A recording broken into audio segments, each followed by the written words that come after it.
ہمارے شہر میں ایک بہت نیک بڑھیا تھی جو بکثرت روزے رکھتی تھی اور بہت نماز پڑھتی تھی، اور اس کا بیٹا تھا جو صرافہ کا کام کرتا تھا۔ وہ شراب اور کھیل میں منہمک رہتا تھا۔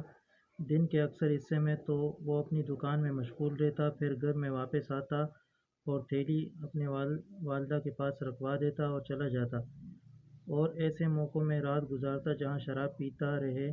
ایک چور نے اس کی تھیلی اڑانے کی ٹان لی، اس کے پیچھے پیچھے چلتا رہا اور اس طرح گھر میں داخل ہو گیا کہ اسے خبر نہ ہو سکی، اور چھپ گیا، اور اس شخص نے تھیلی ماں کے سپرد کی، اپنی راہ لی، اور یہ گھر میں تنہا رہ گئی۔ اور مکان میں اس کا ایک ایسا کمرہ تھا جس کی دیواروں پر سال کے تختے جڑے ہوئے تھے، اور اس کا دروازہ لوہے کا تھا۔ وہ اپنی قیمتی اشیاء اس میں رکھتی تھی اور تھیلی بھی، چنانچہ اس نے تھیلی اسی کمرے میں دروازے کے پیچھے رکھی اور وہیں بیٹھ گئی اور سامنے افطار کا سامان رکھ لیا۔ چور نے سوچا کہ اب وہ اسے تالا لگائے گی اور سو جائے گی تو میں دروازہ جدا کر کے تھیلی لے لوں گا۔ جب وہ روزہ افطار کر چکی تو نماز پڑھنے کو کھڑی ہو گئی، اور نماز لمبی ہو گئی اور آدھی رات گزر گئی، اور چور متحیر حیران ہوا، اور اس کو ڈر ہوا کہ صبح نہ ہو جائے۔ اب وہ گھر میں پھرا اور وہاں ایک نئی لنگی اس کو مل گئی اور کچھ نجور ہاتھ لگا تو اس نے وہ لنگی باندھی اور نجور سلگایا اور سیڑھی سے اترنا شروع کیا اور بہت موٹی آواز بنا کر آواز نکالنا شروع کی تاکہ بڑھیا گھبرا جائے، اور وہ دلیر تھی، سمجھ گئی کہ یہ چور ہے۔ تو بڑھیا نے کانپتی ہوئی اور گھبرائی ہوئی آواز بنا کر کہا، کون ہے؟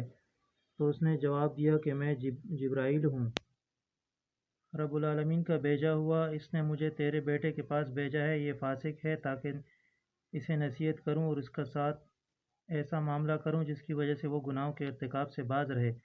تو بڑھیا نے یہ ظاہر کیا کہ گھبراہٹ سے اس پر غشی طاری ہو گئی ہے، اور اس نے یہ کہنا شروع کیا کہ اے جبرائیل، میں تجھ سے درخواست کرتی ہوں کہ تم اس کے ساتھ نرمی کرنا، کیونکہ وہ میرا اکلوتا بیٹا ہے۔ تو چور نے کہا، میں اس کو قتل کرنے کے لیے نہیں بھیجا گیا ہوں۔ بڑھیا نے کہا، پھر کس لیے بھیجا گیا؟ کہا کہ اس لیے کہ اس کی تھیلی لے لوں اور اس کے دل کو اس سے رنج پہنچاؤں، پھر جب وہ توبہ کر لے تو اس کو واپس دے دوں۔ بڑھیا نے کہا، اچھا جبرائیل، اپنا کام کرو اور جو کچھ حکم دیا گیا اس کی تعمیل کرو۔ تو اس نے کہا، تو کمرے کے دروازے سے ہٹ جا۔ وہ ہٹ گئی، اس نے دروازہ کھول لیا اور اندر داخل ہو گیا تاکہ تھیلی اور قیمتی کپڑے لے جائے، اور ان کو گٹھڑی بنانے میں مشغول ہو گیا۔ تو بڑھیا نے آہستہ آہستہ جا کر دروازہ بند کر لیا اور زنجیر کے کنڈے میں ڈال دیا اور تالا لگا کر اسے مقفل بھی کر دیا۔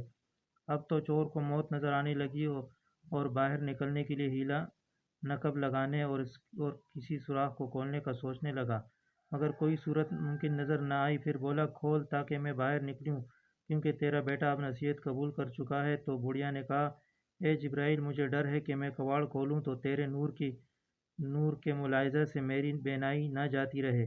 تو اس نے کہا، میں اپنے نور کو بجھا دوں گا تاکہ تیری آنکھیں ضائع نہ ہوں۔ تو بڑھیا نے کہا، اے جبرائیل، تیرے لیے اس میں کیا دشواری ہے کہ تو چھت سے نکل جائے یا اپنے پر سے دیوار کو پھاڑ کر چلا جائے، اور مجھے یہ تکلیف نہ دے کہ میں نگاہ کو برباد کر ڈالوں۔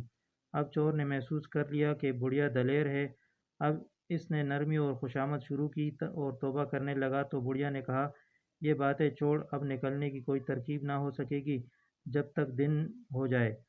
اور نماز پڑھنے کی گھڑی ہو گئی، اور اس سے سوال کرتا رہا یہاں تک کہ سورج نکل آیا اور بیٹا اس کا واپس آ گیا اور تمام سرگزشت اور ساری باتیں اس کو سنائی۔ وہ کوتوال پولیس کو بلا لایا اور اس نے دروازہ کھول کر چور کو باندھ لیا۔